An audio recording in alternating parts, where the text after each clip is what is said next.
চলো একটা মিষ্টি বিকেল তোমাদের সাথে শেয়ার করি। হাই, আমি রিয়া। আমি থাকি কলকাতায়। আর তোমরা কে কোথা থেকে আমার ভিডিওটা দেখছো আমাকে নিশ্চয়ই তোমরা কমেন্টে জানিও। তো চলো আজকের ব্লগটা এখান থেকে স্টার্ট করছি। আমরা একটুখানি ঘুরতে বেরিয়েছিলাম। এই ব্লগটা না কিছুদিন আগের ভিডিও করে রাখা আছে। তো আমি থাকি ওই লেক টাউন সাইডে। লেক টাউন তোমরা কম বেশি কলকাতাতে যারা থাকো তারা তো জানোই। আচ্ছা, তোমরা ঘুরতে কারা কারা ভালোবাসো? এখন আগে আমার অতটা ঘুরতে ভালো লাগতো না, কিন্তু যত দিন দিন একা হয়ে যাচ্ছি, যত নিজেকে একা ভাবছি, তত যেন আর বেশি ঘুরতে ইচ্ছে করে। একা ঘুরতে যেতে কখনো আমার ইচ্ছে ছিল না, বা একা ঘুরতে যেতে কখনো আমার মনও চায় না, কিন্তু কি করব, এখন পরিস্থিতির চাপে কখনো কখনো আমাকে একাও যেতে হয়, বা কখনো কখনো বন্ধুদের সাথেও চলে যাই। তো এই দিন যাচ্ছিলাম একটা বিশেষ জায়গায়, যেই জায়গাটা আমার ভীষণই পছন্দ। তোমাদের একটু পরে বলছি, বা তোমরা রাস্তা দেখলে তোমরা নিজেরাই বুঝে যাবে যে আমি কোথায় যাচ্ছি, আমার ডেস্টিনিটা কোথায় আজকে। আমাদের বাড়ি থেকে বেরোতে একটুখানি লেট হয়ে গেছিলো। এই যে আমি, আর আমার সাথে মধু ছিল, আমার সব থেকে ভালো বান্ধবী, আর তার সাথে ছিল আমার দুটো বোন, একটা ছিল মাসির মেয়ে, আর আর ছিল ঈশা, মানে আমার বোনের ফ্রেন্ড। আরে যেটা তোমাদেরকে হাই করছে না, যেই মেয়েটা, ওটাই হচ্ছে আমার মাসির মেয়ে। যাই হোক, সবার সাথে ইন্ট্রোডিউস করা হয়ে গেছে, এবার চলো যাওয়া যাক। তো আমরা সাডেনলি প্ল্যান করেছিলাম যে চল আমরা কোথা থেকে ঘুরে আসব। তো আমরা এত দূর যাব, আমাদের কিন্তু এই প্ল্যানিংটা ছিল না, কিন্তু হঠাৎ করে মন হলো তো আমরা যাব না, সেটা কি হতে পারে?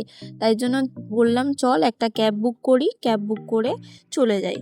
যাব যখন ঠিক করে, বিশ্বাস করবে না, সারা রাস্তা আমি শুধু রাস্তার ক্লিপগুলো, মানে ভিডিও, ছোট ছোট ক্লিপ নিতে নিতেই গেছি, কারণ রাস্তা এতটা সুন্দর লাগছিল। আর বিকেল টাইমটায় মনে হচ্ছিল যে আমরা কোথাও লং ড্রাইভে যাচ্ছি। তো ভীষণই সুন্দর লাগছিল। আর ওই দিকটাতে দেখছিলাম মেঘও করেছে প্রচণ্ড, ভাবছিলাম যে ভীষণ জোরে বৃষ্টি আসবে, আমরা ভিজে না যাই।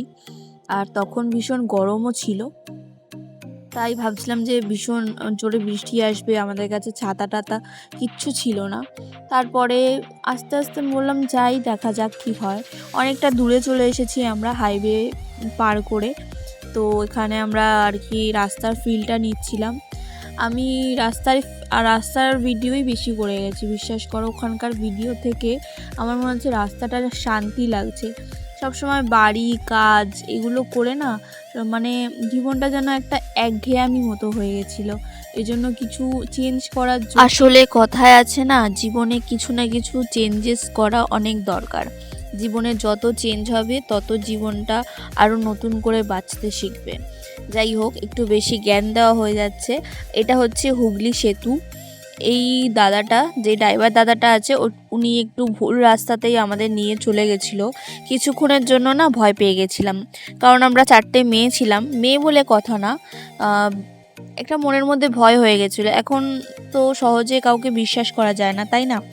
তারপরে এই যে প্রিন্সেপ ঘাটে চলে এসেছিলাম। ওখানে কি ক্লিপ নেব না নেব কিছুই বুঝতে পারছিলাম না, কারণ ওই দিন পুরো একদম প্রিন্সেপ ঘাটটাকেই বন্ধ করে দিয়েছিল। ও হ্যাঁ, আমরা প্রিন্সেপ ঘাটে এসেছি, তোমাদেরকে এবার বলে দিলাম। কিছুটা হেঁটে এসে দেখলাম যে এই দাদা দুটো বা ভাই দুটো, যাই হোক, ভীষণ সুন্দর গান করছে। ওদের গানটা এখানে দিতেই পারতাম, এতটা নয়েজ হচ্ছে চারিদিকে যে ওদের গানটাই শোনা যাচ্ছে না। আর সামনের দিকটা দেখো কি সুন্দর লাগছে, গাছের পাতাগুলো নড়ছে, কি সুন্দর সুন্দর কালারিং নৌকা আছে। মানে ওদেরও একটা গান করতে একটা ফিল আসছে। আর ওরা